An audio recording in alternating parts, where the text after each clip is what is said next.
The men and women in uniform, U.S. and coalition alike, are performing superbly.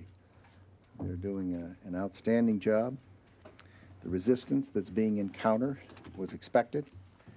It has not affected coalition progress.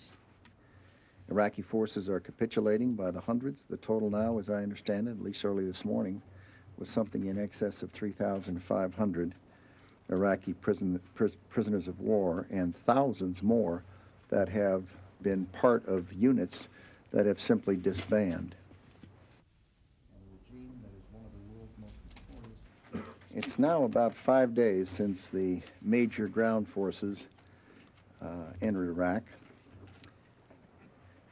It's almost 4 days and 30 minutes ago that the air war began. We're still, needless to say, much closer to the beginning than the end. Further evidence of their brutality and their disregard for the laws of war. We have intelligence information saying that the Fedayeen Saddam people, I'm not going to call them troops because they're traveling in civilian clothes and they're essentially terrorists, have been moving south into some areas, including Basra, and that they are, in some cases, pretending to surrender and then shooting people. They do not represent a serious threat to the success of this campaign. What they do represent is a terrorist-type threat, and there will very likely continue to be people until the regime is gone, until it's finally tipped, until there's absolute certainty that Saddam Hussein is not there anymore. I suspect that some of these dead-enders will be down there shooting people and doing that type of thing. I have a pre- and post-strike image for you today. It's of the Special Security Organization warehouse and boat dog along Tigris River in Baghdad. You can see the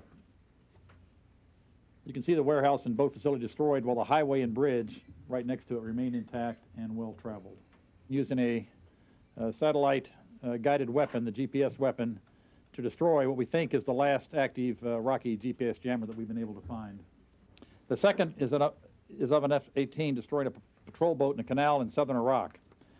Please note the 3 other vessels in the area. Only the patrol boat is destroyed.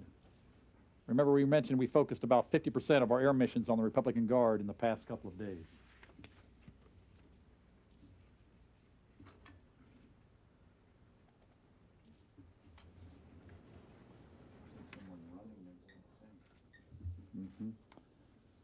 Do you want to comment on that? You bet I do. It's a plan that's on track. It's a plan everybody had input to. It's a plan everybody agrees to. I've been on public record that I think the plan is finally formulated and is put together by General Franks with some help and some advice, but by General Franks and his commanders, is a brilliant plan. And we've been at it now for less than a week. We're just about to Baghdad. Some of the biggest losses we've taken are due to Iraqis committing serious violations of the law of armed conflict in the Geneva Convention by dressing as civilians, by luring us into surrender situations and opening fire on our troops. So this is a plan that is very well thought out and that will play out, I think, as we expect. So do you anticipate continuing to bypass cities or